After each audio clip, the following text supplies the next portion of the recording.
partner in the Tauranga office, and I'm joined by Grace Wallace, who's a senior solicitor, and she operates from our Dunedin office. So Good morning, everyone. we are both workplace law specialists.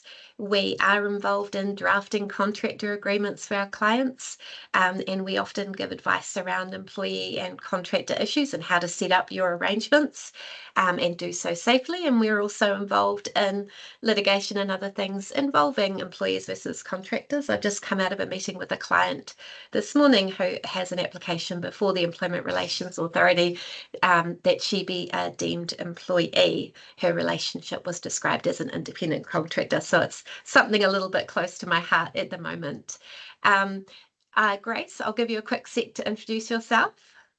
Morning, everybody. It's nice to have you all here. As Christy has already outlined, my name's Grace. I am a senior solicitor based down in sunny Dunedin. I've been with Copeland Ashcroft for probably about 3 years and am also a contractor in another job that I do as a fitness instructor. So this is definitely a topic which is also close to my heart and I have a lot of interest in. I'm very excited to be sharing this content with you this morning. We're really impressed by the uptake and the interest, and I'm sure all of you are curious as to what is happening in terms of the Uber outcome and also government's proposed changes, and hopefully we can shed some light on that situation for you. I've had a few pre-meetings with some of you who may be on the call today who wanted to talk about their own individual arrangements, so super interesting and super engaged. So in terms of the format today, moving to what we will cover, I'll flip past who are we. I think most of you know who we are. We're all through New Zealand, all over the place. So what we will cover, we'll cover the legal definition. There's a legal definition of what an employee is, but there's no legal definition as to what a contractor is, which is interesting. The legal tests in terms of whether somebody is an employee or a contractor, how people go about challenging contractor status, and we'll talk to you around cases where people have been successful or unsuccessful in arguing that they're a deemed employee, the implications of getting things wrong, and then what next. So we will talk about government's proposed legislation following on from an election promised by the ACT party. So we will deal with all of those things. So we've got quite a lot of content. We'll try to get through it as quickly as we can so that we can have you done within an hour. We'd also like to encourage questions. So if you do have any questions, please just let us know. You can enter them in the chat and we can deal with them at the end, or feel free to interrupt along the way if you feel that we're touching on something relevant. Over to you, Grace. Perfect. So I guess importantly it's important to establish what actually is an employee in terms of the law. So Section 6 of the Employment Relations Act sets out the meaning of an employee. Unless context otherwise requires, an employee means any person of any age employed by an employer to do any work for hire or reward under a contract of service. So it includes a home worker and a person intending to work. It excludes a volunteer who does not expect to be rewarded for work to be performed as a volunteer and receives no reward for work performed as a volunteer. In light of this, however, in deciding whether a person is employed by another person, the court or the Employment Relations Authority must determine the real nature of the relationship between the parties. So the purpose of Section 6 was to stop employers incorrectly classifying people as independent contractors so they could avoid responsibility for employee rights and minimum entitlements. It provides the right for an affected person to apply for a declaration from the court that they are deemed an employee, despite the fact that they may have been engaged under a contract for services agreement. As Christy's already highlighted, there is no legal definition of a contractor by way of employment law, which is very helpful. But case law has traditionally defined an independent contractor as being a person hired under a contract for services, while an employee is a person employed under a contract of service. So a slight change there. Moving into case law to have a look at where contractor is kind of defined. So the obvious is the Uber case. So we're going to talk about the Uber case. So you'll be aware that there was some real uncertainty in the employment court, there were two Uber decisions. One Uber decision was one particular employee who sought a declaration that he was an employee. He was unsuccessful, and Judge Holden found that he was an independent contractor. Then we had the Uber case that was appealed, where it was found that the workers who claimed that they were deemed employees were employees, and so that was appealed to the Court of Appeal. The Uber case is super interesting because it operates throughout the world, and obviously there's different judicial views of Uber taken in various jurisdictions. There's no real consistency, although Uber would have been well aware that there was danger in their arrangements in our jurisdiction because they have had deemed employee determinations.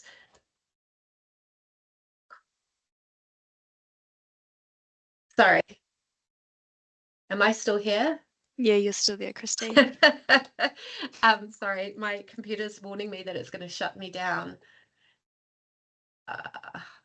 Not sure how I can stop that. Grace, you may need to step in if I suddenly disappear. I'm sorry. Okay, so in the Uber case, Uber has a detailed contract that it asks its independent contractors deemed to sign, and those contracts were provided to them on a take it or leave it basis. So here's our terms. We do these throughout New Zealand. If you want to contract to us, you have to use them. Everybody signed on a take it or leave it basis. And when you're operating for Uber, you're supplying your own vehicle, you're supplying your equipment, your phone, and those things would typically indicate an independent contractor arrangement. So car, phone, all the tools of trade are supplied by the Uber driver. The Uber driver signs an independent contractor agreement, but the way that they operate is that they get jobs through the Uber app, and everything is filtered through Uber, and they get allocated jobs. You can take it or leave it. Again, that looks like it's an independent contractor agreement, so you can choose not to take a job if you're offered a job. And with the drivers, there was an incentive to do a lot of work or to accept all pickups, because if you had a high rating, then you could be deemed to get to a certain status. And when you got to that level, you were able to actually see where the job was going to. Until you got to that point, you actually had no knowledge of whether it was a short ride or a long ride, which meant that you didn't really have control of how much you could earn because you had no knowledge of where the person was going. Then Uber had total control of what was charged. So the Uber driver was stuck with their charging policies. And if something went wrong, you would get a situation where, say, the taxi was damaged. Those queries went through Uber. The driver couldn't deem that they required remediation. Uber dealt with it totally and had total control, and the driver just took what they were given. Uber could determine to change the contract with them at any point and just simply give them notice. So Uber had a high degree of control over that relationship, although the employee also had a lot of those factors that look like they're independent. The reality was that to be successful with Uber, you needed to do a lot of work. There was no other way that you could earn more aside from taking all the jobs so that you would be a highly rated driver, and then you would get visibility of where the passenger was going so that you had control over trying to catch the most expensive fares. So from that case, we had the Court of Appeal's determination upholding the Employment Court's decision that Uber drivers, or the ones in question who brought the case, were deemed employees under Section 6 and not independent contractors as per the independent contractor agreements that was signed. So when the Court of Appeal looked at it, they actually said that the Employment Court's reasoning was wrong. So the Employment Court's focus really seemed to be on the vulnerability of the Uber drivers themselves, the fact that they were presented with a take it or leave it contract, and that they had vulnerability in that relationship. And whether that's an appropriate test, the Court of Appeal didn't really agree. So this isn't the case of approaching it as an employment agreement where we're acknowledging under the Employment Relations Act that there's an inherent inequality in bargaining and vulnerability for the employee. That's not the starting point. So the Employment Court misdirected themselves. And the test is the test as it has always been in terms of the Bryson and 3'6" case, which is a two-step inquiry. So that is, what are the realities of the parties' mutual rights and obligations? So we look at the written terms of the agreement between them and determine how that relationship operates in practice. So how is that relationship set up? What have the parties agreed in the agreement? And of course, in any contractor agreement, you'll see it will always say you're not an employee, you can't be a deemed employee, you're not going to have leave entitlements, you're responsible for your own tax, you're in business for yourself. But then how does that really operate in practice? Are there any freedoms allowed, for example, for the person to be in business for themselves? So with Uber said they don't restrict the Uber drivers from working elsewhere. They're only restricted in terms of when they're performing the services, when they're logged into their Uber app. But the reality would be that to be successful as an Uber driver, the real nature of how things worked, they would have to devote themselves fully to working in the Uber business, and then determining whether the rights and obligations amount to a contract of service as an employment relationship or a contract for services. So that's where we get into the integration control and fundamental tests, which we'll talk about in more detail. So the Court of Appeal said that the Employment Court was taking quite a novel approach, emphasising vulnerability of drivers, which really isn't what we meant to be analysing. So it was an overly sympathetic approach to the drivers. However, when they made that determination that the logic was wrong, the parties did ask the Court of Appeal to determine what the relationship was, and the Court of Appeal, in applying our standard test of Bryson, did decide that they were employees. So they looked at the nature of the contract for service, which is available with the case if you're interested to have a look. The documents were drafted and given to them on a take it or leave it basis. It's quite a complicated legalistic document, which wouldn't be easily understood by a typical person off the street, I would have thought. And the court said that it really was window dressing, the way that they'd set up that agreement, with not really reflecting the realities of the relationship in terms of, yes, it might reflect that you're free to contract or do other business, but the reality was they really didn't and couldn't. The Court of Appeal held that the real nature of the relationship was that the Uber drivers weren't in business for themselves genuinely. They couldn't establish goodwill. They couldn't negotiate fares. They couldn't work on refunds. They couldn't even determine which ride to take, whether that was a short trip or a long trip. They had really no control unless they'd got themselves to a high ranking, in which case they'd strictly abided by all of the rules. So they really had no ability to build on or establish or create a business that was worth anything.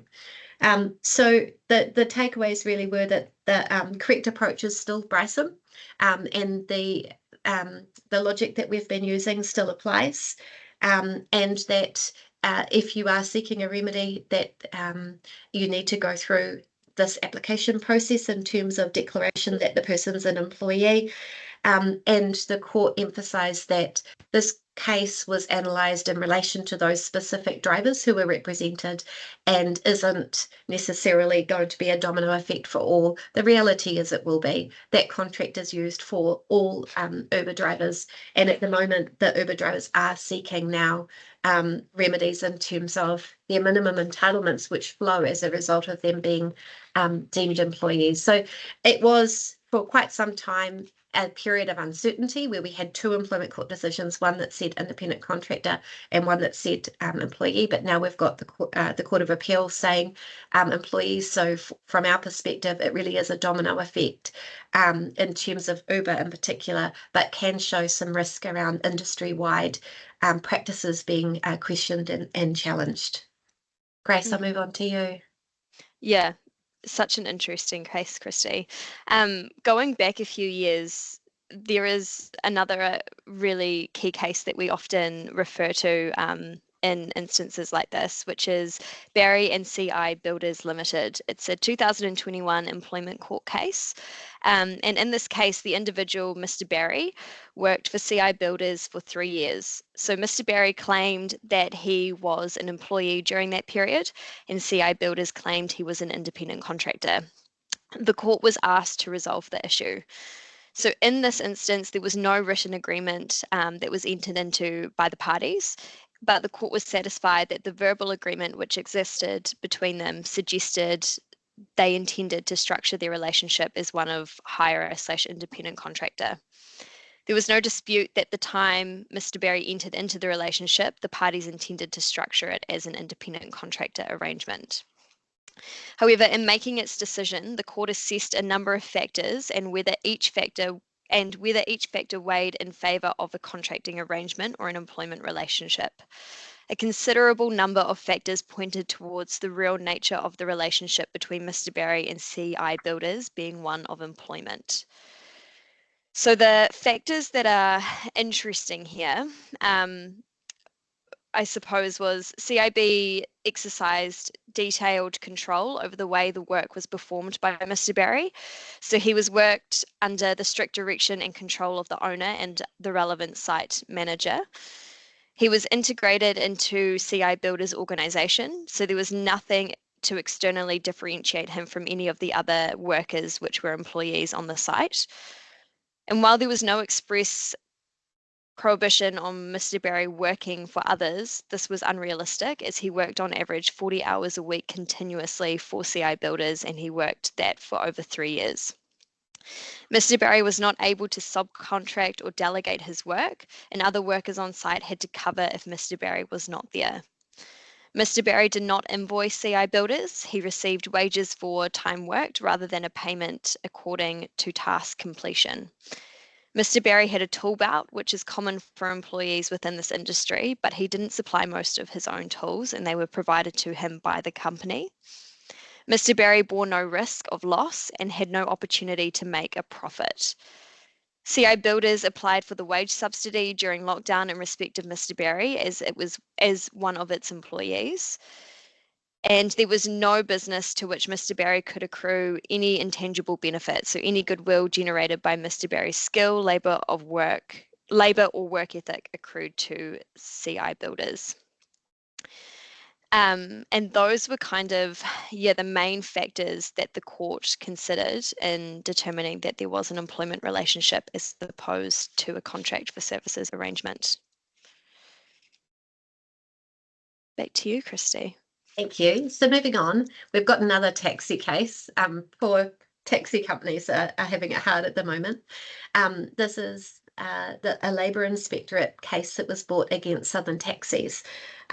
So similar type arrangements in terms of the taxi drivers. They wore a uniform, they performed work to a roster, they had their calls allocated to them from Southern Taxis. So there was, I think, quite a high degree of control there by Southern Taxis, and certainly no indication to the outside world that these people were independent contractors as was described in their agreements. The unfortunate circumstances around this case, Southern Taxis had been liquidated, and so this case was actually brought seeking liability of the husband and wife original owners and directors. So quite serious implications for them having operated this business under a contractor model.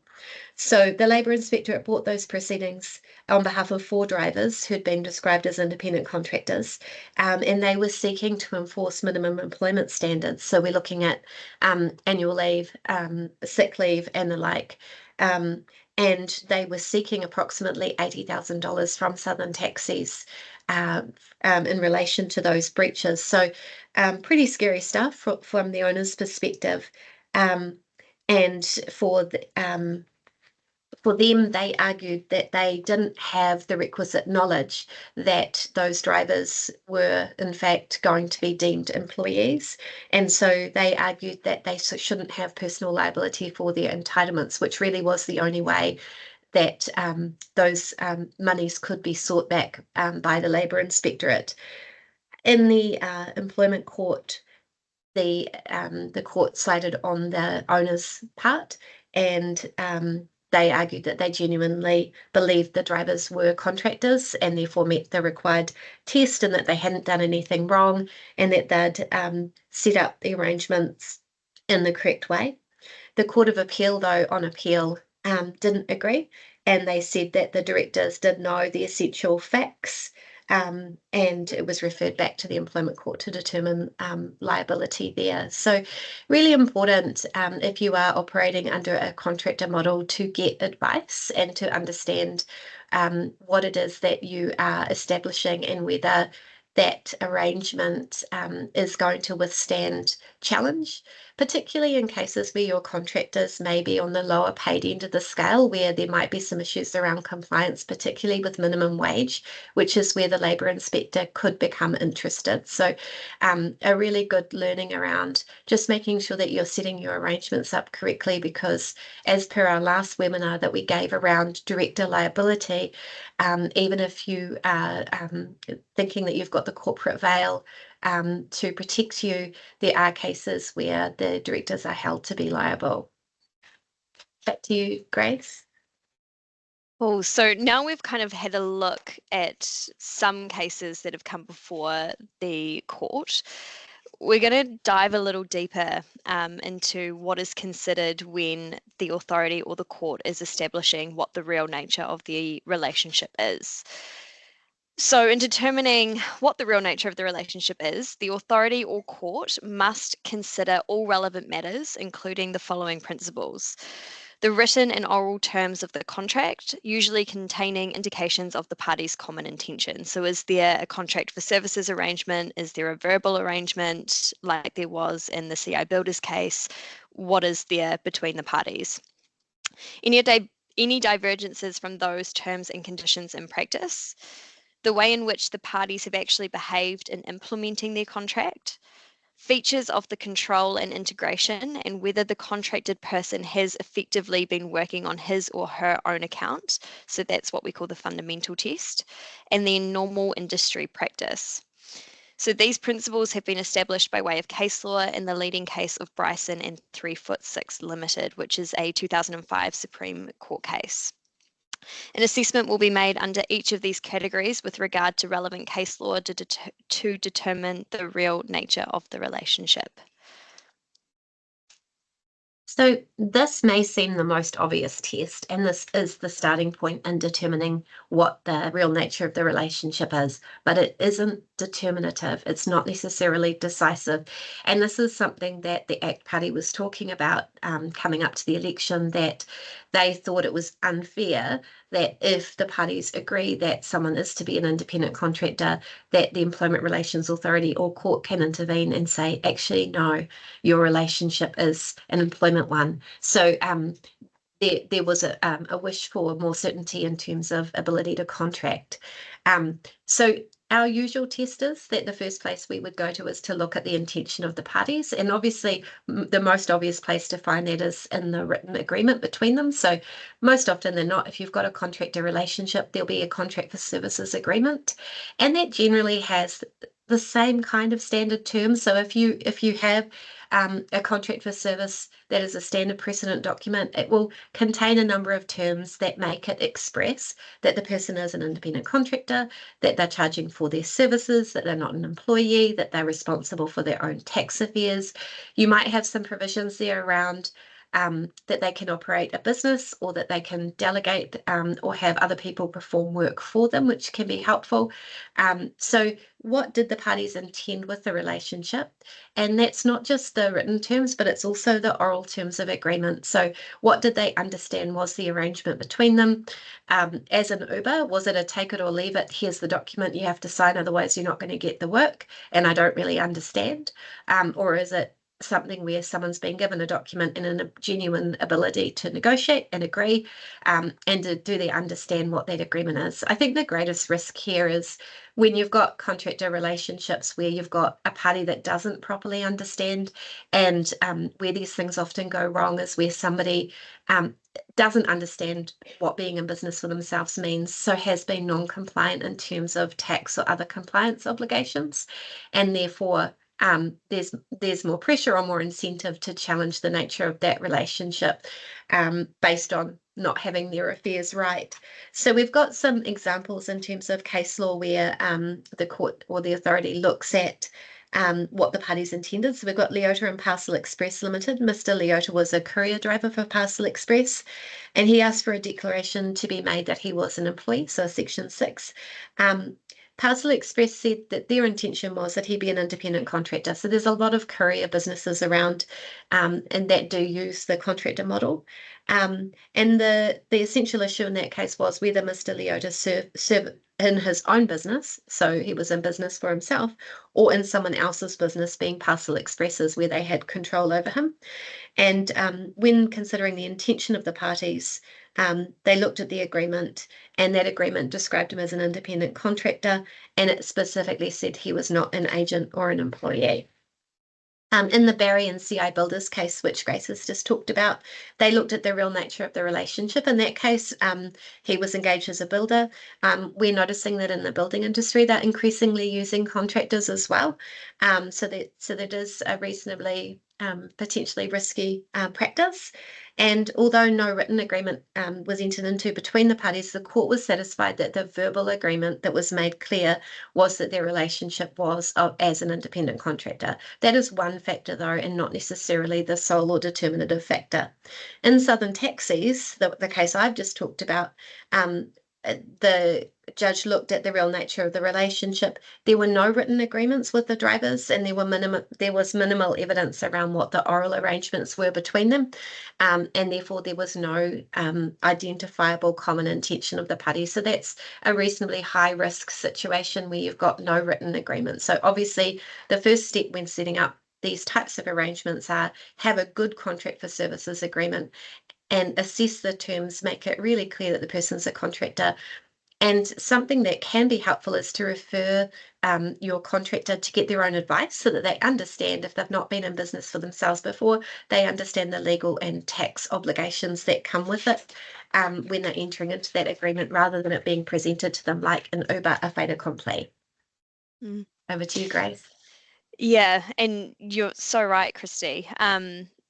Going on from that, another consideration that is given by the court or the Employment Relations Authority is, even if the wording in an agreement states that a person is an independent contractor, case law demonstrates that in practice the common intention may not be clear. So in those circumstances, should turn to consider the relationship in practice. So looking back again at Southern Taxis Limited, which is the case Christy referred to earlier, even though the parties in this case didn't have clear terms of the agreement, there were matters of usual practice that were clearly understood. So the judge in this case listed a number of practices that he said were ambiguous factors when looking at the intention. These factors included operating a vehicle owned by Southern Taxis with the company meeting this expense. Logbooks were maintained by the individuals, and pages would be submitted for the purposes of hours of work and rest and meal breaks and fares taken. There was identified clothing to be worn, so by way of a uniform, and drivers would work in accordance with a roster, which all indicated an employment relationship. It was held that the practices of deducting PAYE at source and that the taxi operating under a P endorsement were consistent with an employment status. These practices demonstrated that individuals and the employer had separate understandings of the status. Therefore, it was held that there was clearly no common intention as to the status of the relationship.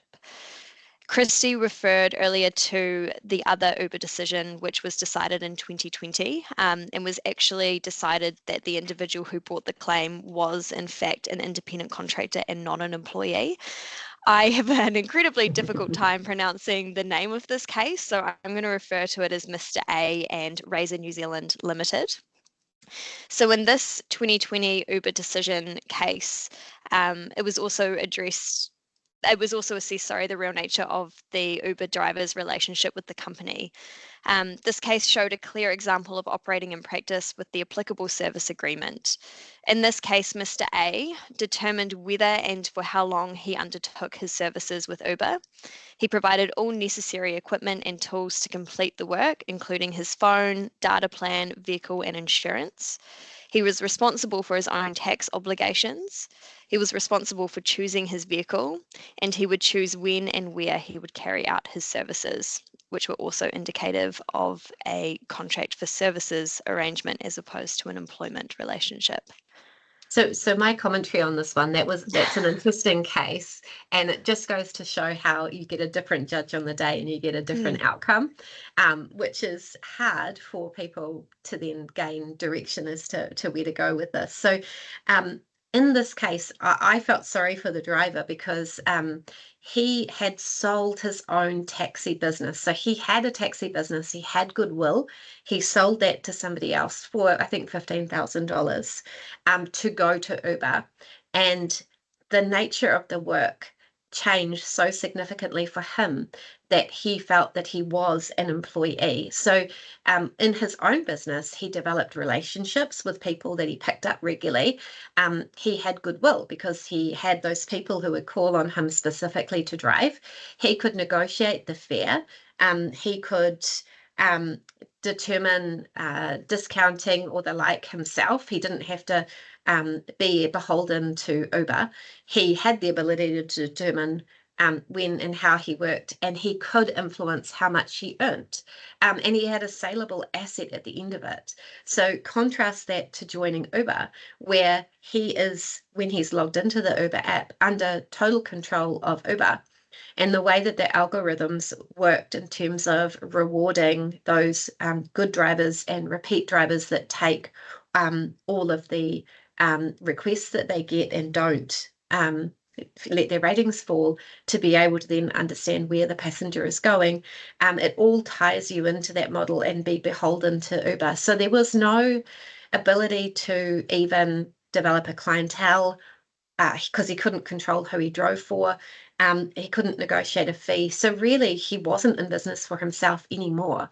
And he was unsuccessful in arguing that. And in the employment court, when they analysed different drivers on the same set of facts, so this is the chief judge, she said, look, the reality is that most people have a car, most people have a phone and the access to the internet. So those things are not special. It's not as if someone's gone out of their way to acquire those things to be able to perform work in business for themselves. So it's really interesting that those set of circumstances can be interpreted in such a different way.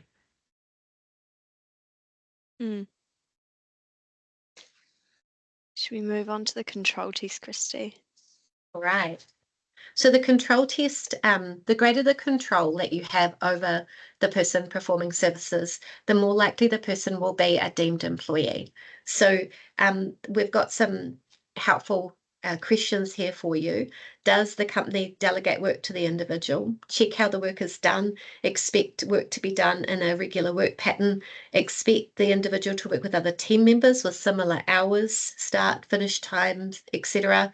Expect them to take breaks at specified times, or expect them to turn up at a certain time of the day. So when you think about those questions, the more the person is doing things that look like an employee, the more control you have over what they are doing and how they're reporting that to you, the less likely it would be to be seen that they're truly in business for themselves and the true nature of the relationship is as a contractor.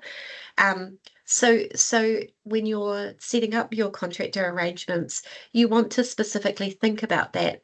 And to what degree can you allow a contractor flexibility? If you want to mitigate risk, can you allow them to have control over where they're working, what they're doing, when they're doing it? So a lot of parties now are quite flexible around work from various locations, working over a 24-hour cycle, letting them determine when they do that, not specifying things around breaks so that they've got the control that they can carry that work out. And also too, does the contractor have the ability to delegate work to other people to perform under that contract, or is it really restricted to just them? So I was talking to a client the other day around this question, and their view was strongly that they only wanted that one person to do that work. And so that just that lack of flexibility is a factor in terms of whether they are an employee or a contractor. So in Leota and Parcel Express, there were a number of factors that were seen which determined the intention of an independent contractor relationship. So Leota was required to comply with company procedures and directions and requests from company officers, so just like an employee. He was required to attend trainings, The company designed the parameters of his run, so where he drove to, in which customers were to be serviced and how, so he couldn't make those decisions. The company controlled the clothing that he had to wear and what vehicle he could drive and restrictions on the signage. So if you think about it from the outside world, he was part of their business. He was not separate. The company controlled the extent to which he was to be contactable to the company, the type of insurance that he was to have in terms of his business, and the required provider and sum. And it controlled the amount of time he could have off and when, and required him to find his replacement, which is helpful. He could find a replacement, but they had the ultimate control over who that was. So they had to approve who that was. So those facts indicated that he didn't really have a degree of autonomy in terms of his work, and that Parcel Express had a significant degree of control and direction over him. In the Barry and CI Builders case, the company was also found to exercise a similar level of control over Mr. Barry. And so looking at those arrangements, so the company can determine when he was to work, what he was to do, when to do it, what site he was working from, when he would pick up supplies or the like, so that he would be directed. They told him which job he could work on. The job could change on the direction of the company at their control. He couldn't subcontract his work. The company deducted tax from his pay each week, and he was paid weekly based on time. So all of those things look like an employment relationship. If he had been truly a contractor, he may have maintained some degree of control around what work that he did. He might have been able to supply labour aside from himself, and he might have been paid on a per job basis. So, for example, on completion of a particular work type. So, again, that was an employment relationship as opposed to an independent contractor relationship. And in Southern Taxis, again, high degree of control. There was a roster, the logbooks were required, and they were paid based on the hours that they were doing. So again, the real nature of the relationship appeared to be as employee and employer. Moving on to you, Grace. The integration test determines whether someone is an integral part of the business. If they are, they're more likely to be considered an employee, or whether they are an accessory to the business, which would indicate more of an independent contractor arrangement. So key questions that we should be asking is, for example, would other people consider the individual was part of the company's business, or would they be considered a separate contractor? Does the person also work for others? What is the industry standard? Are most individuals employees or contractors? Do they wear a uniform or other clothing with the company's logo or branding on it, or their own? Are they part of a crew? Does the person drive the company's business vehicle? Was the person able to purchase items on behalf of the company? Is there anything that would separate the person from the employees in the eyes of an external person? Do they provide their own tools of trade or use the company's? And so, in consideration of these factors, it was held in Southern Taxis that the business needed drivers to operate the branded vehicles, which it owned for the purposes of conducting its business. It also relied on the drivers being available for the business to operate. This led to the finding that the drivers were employees and not independent contractors, as they were found to be an integral part of the business. Similarly, the expectations around Mr. Leota, I always get this one wrong, Christy. Leota's availability requirements in Parcel Express and the framework for control and command demonstrate that Mr. Leota was an integral part of the business. Similarly, in the 2022 Uber decision, the employment court decision, the chief judge acknowledged the evidence lacked the signs of integration seen in some more traditional employment relationships, such as uniforms, vehicle signage, or business cards. Despite this, the chief judge determined that the work carried out did not involve financial risk, and by any means beyond working longer hours, determining the relationship between the drivers and Uber was one of codependency. So if you're thinking about how to minimize risk there and you're wanting to engage a contractor working in your business, you can think about some things that you can do to assist with mitigating that. So for example, if the person is operating their own business, perhaps you might allow them to wear their own clothing or their own branded clothing, have a think about what you'd like their sign-off to be or their title to be or how they're reflected within your organization. So it's clear that they are a contractor as opposed to an integral part of your business. So if, for example, you need specialized services in your business in something that is non-core, then it makes sense that you might have a contractor that performs those specialist things, and they could potentially have a sign-off that identifies that they are also a contractor to your business, and you might introduce them to your employees as that as well. So that all helps with mitigating the integration. So moving then to the fundamental or economic reality test, which is something that they were looking at in Uber, but does get looked at in all of the assessments. So factors to consider include continuous nature of work. So an employee would expect permanent employment, whereas a contractor might be engaged for a particular task or project, and they might be remunerated based on that. So that's a safer option in terms of engagement. The hours worked. So if essentially somebody is committed to a full-time 40-hour a week job project as a contractor, that doesn't leave time for the person to truly be in business for themselves because they don't have really any hours left to be doing that. Any regulatory restrictions, which might require the person to be part of your business as opposed to separate to it, the way the relationship works, whether that person can work for others. So if there is an express agreement that outside of your relationship that they can be doing work for others, that is helpful. Whether they can hire others to do the work for them. So if you're requiring a certain project to be completed, is it that you're comfortable with others also completing that work rather than specifying it must be done by a named individual? Whether they could increase the value of their business. So the Uber driver's argument, who was unsuccessful in claiming he was an employee, was I sold my last business because I could establish goodwill. I had a client base. I had a saleable asset. When I went to Uber, there was really nothing available to me to sell. I couldn't increase the value of my business. I couldn't have specific clients that belonged to me. Whether the person receives any entitlements like sick leave or the like, that is a huge risk, obviously, because contractors aren't entitled to that. And generally speaking, contractors command a higher rate of pay as a result of them taking risks in terms of, well, they're not going to earn anything if they're not providing services.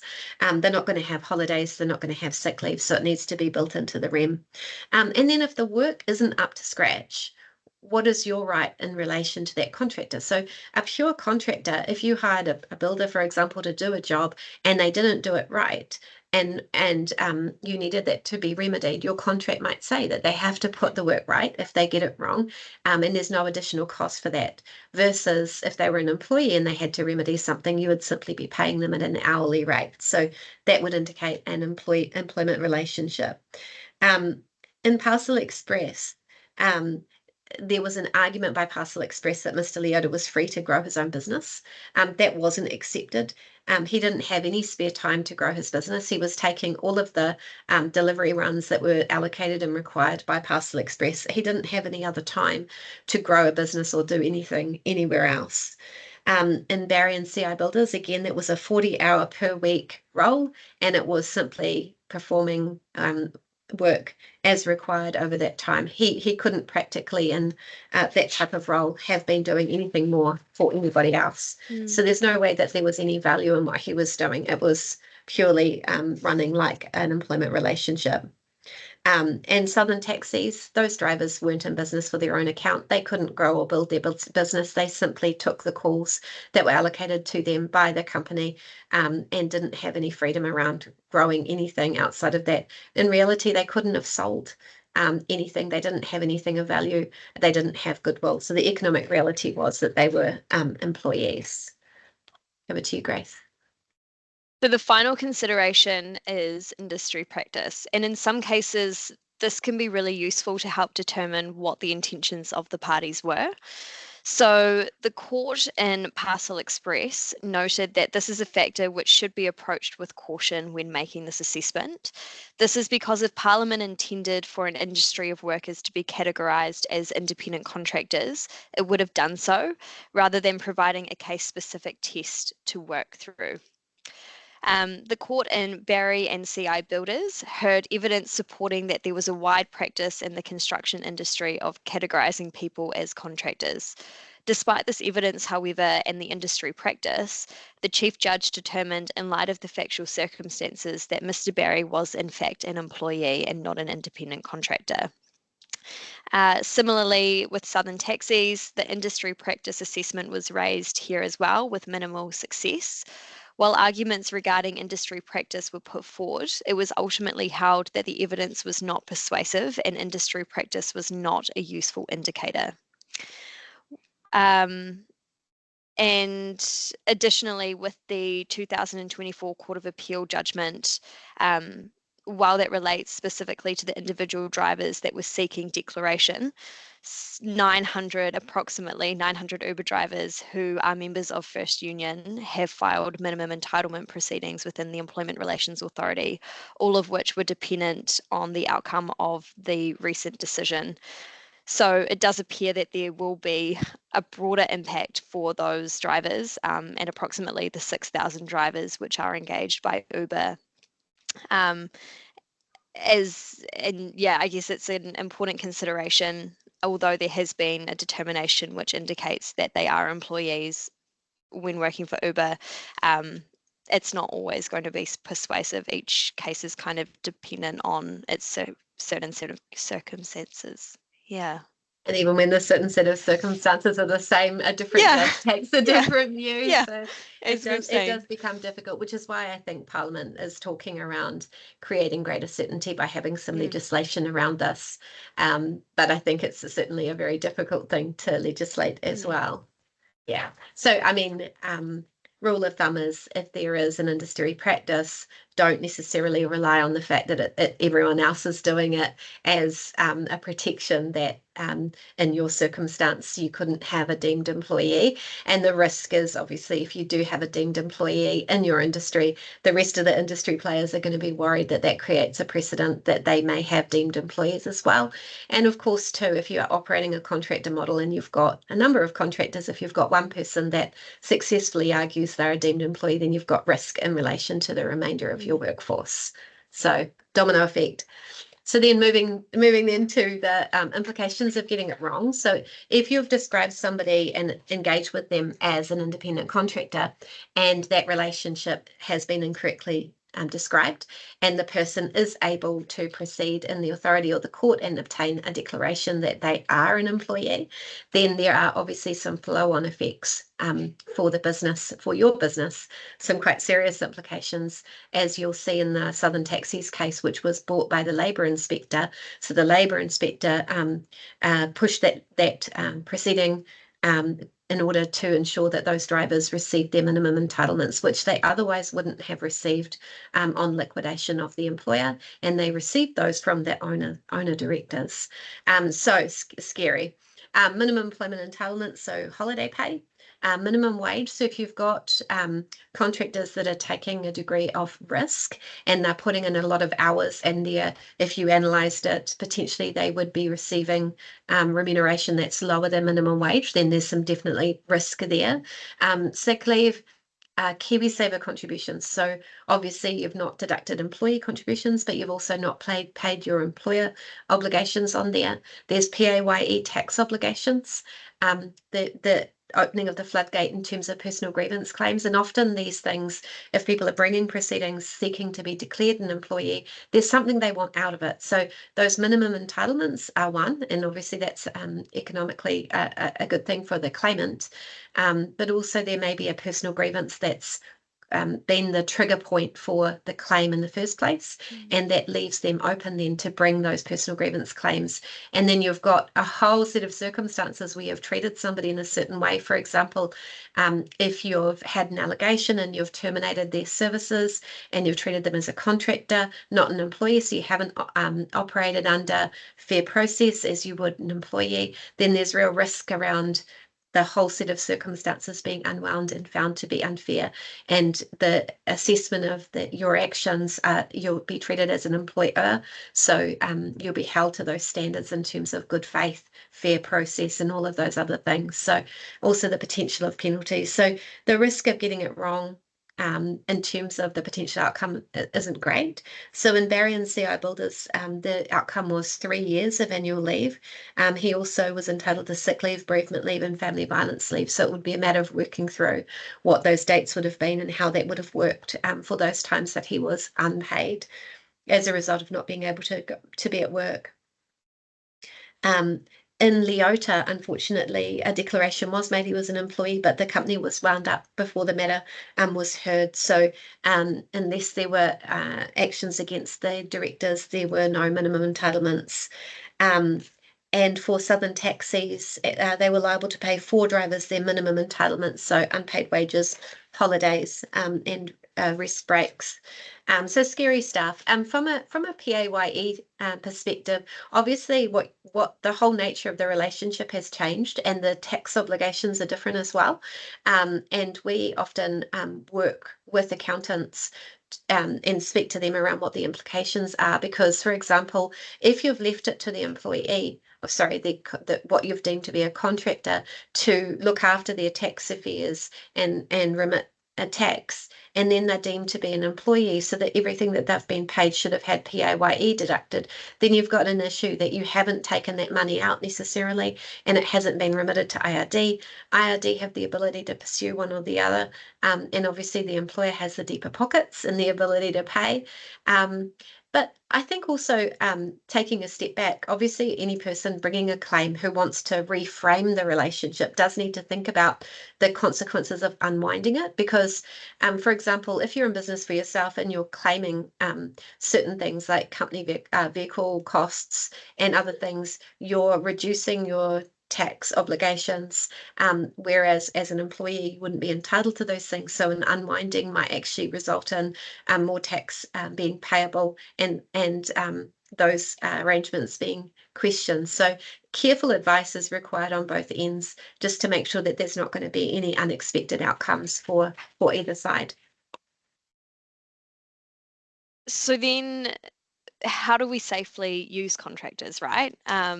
I'm sure most of you are probably sitting there going, that's a lot to take in and there's a lot of risk, but there definitely are ways around it. So to safely engage contractors, we can be looking at things like allowing contractors to work for other entities, allowing them to determine their hours of work, having them invoice you once a job is completed or at agreed times, not based on hourly rates. Ensuring the contractor doesn't receive any employment entitlements such as sick leave, annual leave, KiwiSaver, family violence leave, anything like that. The contractor uses their own tools, so whether they be a builder and they're bringing their construction tools to site, their vehicles, ensuring they're paying for petrol and the maintenance of their vehicles. Engaging contractors through their company, so not as an individual, which I appreciate is probably not, it might not be able to be like that in all circumstances, and that's okay, but where possible, engaging them through a company as opposed to an individual. Allowing that contractor to delegate their work, or having ensuring the contractor understands their accounting and tax obligations and how to be in business for themselves. And as Christy outlined earlier, a great way to kind of ensure that is the case is to allow them or to encourage them to go and seek independent advice before having them sign the contract for services agreement. So we had a situation with an employer, a client who had a business who wanted to operate a contractor model, and they engaged an accounting firm to provide an information pack for them. So what does it mean to be a contractor? So they gave them a one-pager which explained what it means, tax obligations, and the accounting firm involved actually offered them a flat fee for compliance. So they had easy access to understand and ensure that their tax affairs were properly dealt with, and they had that individual advice to understand what they were getting into, which just provided a bit of a safeguard in terms of potential claims later. So moving to consultation on contractor status and where we're looking, where we're heading. I imagine many of you have seen Act talking around, if you call it contractor, it should be contractor, and the national government has, or the coalition government has indicated that they want to introduce legislation, but that won't be until 2025. and it won't necessarily unwind the relationships that we've got now. So it's not clear whether there's no legislation as yet. It's a policy change.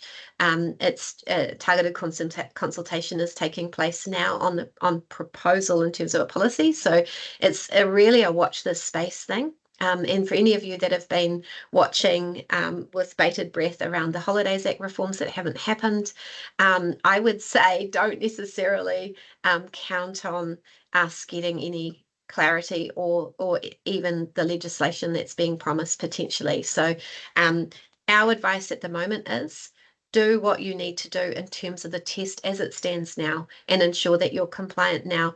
Don't leave things hoping for a change in legislation.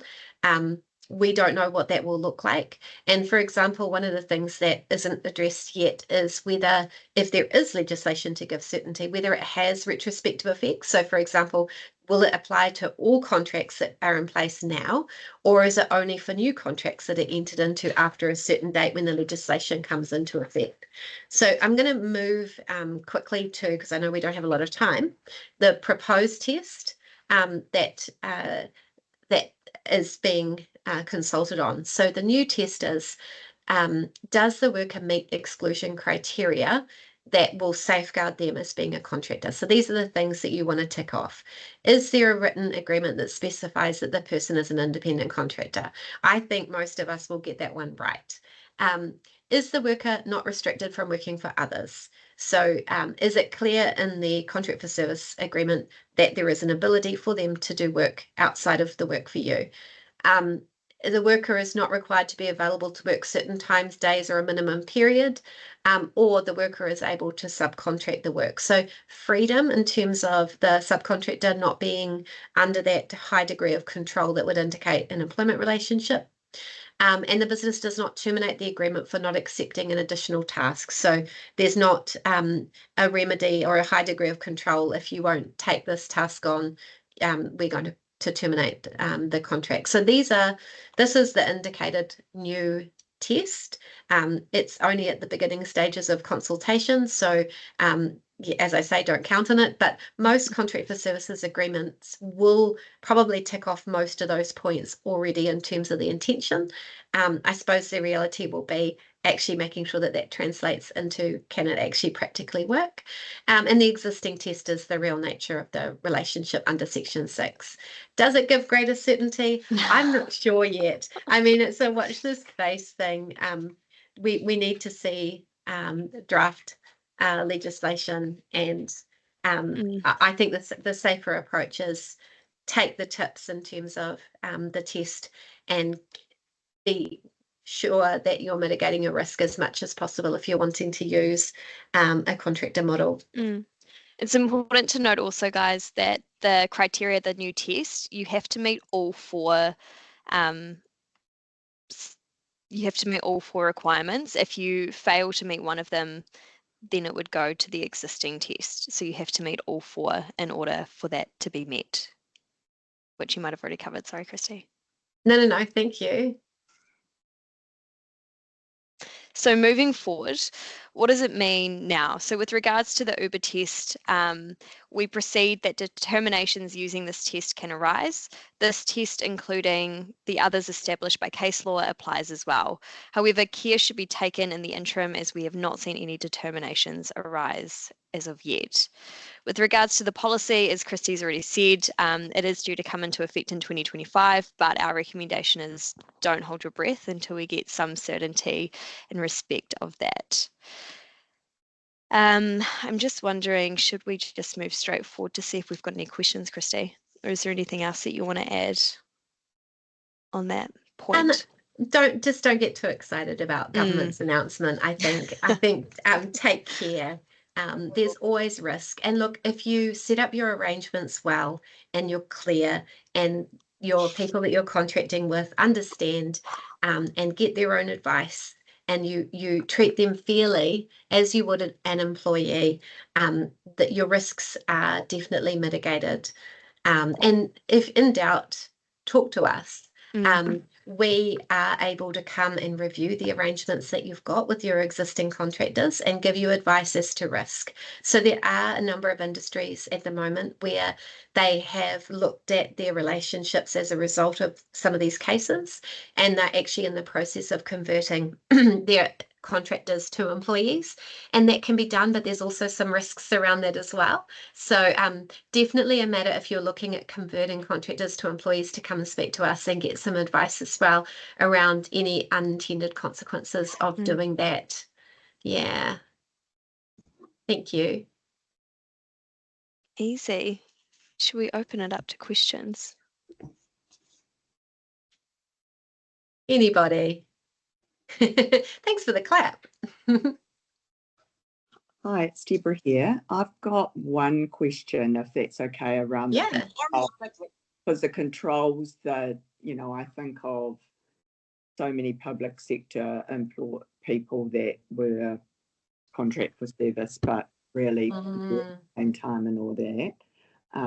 Not so much now in Wellington, but just picking up on what you just said, and we always put that at the end of the contract around seeking your own advice, blah, blah, all that.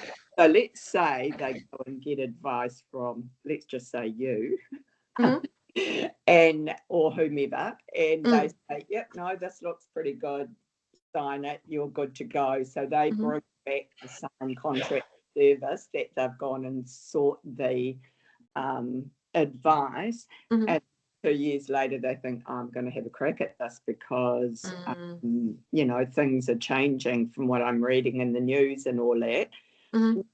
How much of do you know where I'm going with that, rambling on with that one? Look, I think that the back work that you've done in terms of giving them a contract, with Uber, they didn't have any ability to negotiate. So if you're giving them the ability to seek advice, and that's genuine, it's not just I know with them, when you make offers of employment, there's always you can seek independent advice. So it's the same thing.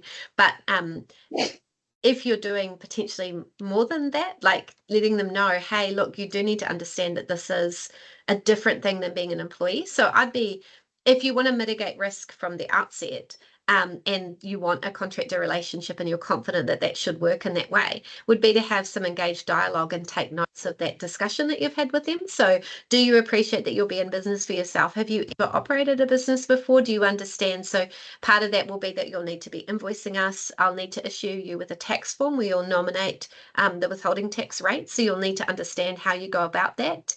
You'll need to have your own accountant. Are you confident that you can comply with those things and you understand? So that's all the normal stuff that most of us already do. So this one, if we made sure we had more evidence, for want of a word, around intention and negotiation, that's probably where I was going. And a couple of years down the track, they think, oh, this Uber case sounds good, I might have a crack at it. Just as that extra level of protection, I suppose. I think that definitely helps, because what it will mean is that you've got somebody that's actually acting like a contractor.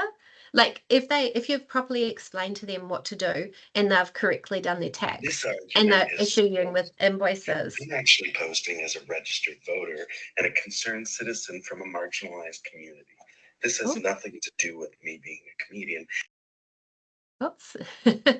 I don't think that was intended. So look, I think that everything that you're doing at that initial stage is very good and helpful. But what you need to keep an eye on is the way that the relationship working in practice actually still having them operate as a contractor as opposed to an employee. So it's not just, do you have a great contract and you've sent them away for advice, but if they're working for you for 40 hours a week and that's the only work that they're doing, and they're reporting to you wearing your uniform, doing all of those other things, then you've still got risk. So you have to look at all of the tests to ensure that you're protected. I hope that's helpful. But I think that what you're doing at the start is great, and it's more than most. I don't think that there's a case here that we've talked about that goes to that level of actually saying, go and get your own advice that you understand, and making sure that you're invoicing. There's always that, none have been as tight as that. So that's a great start point. Anyone else? Did we have any in the chat, Alice, if you're there? None in the chat. None in the chat. All right.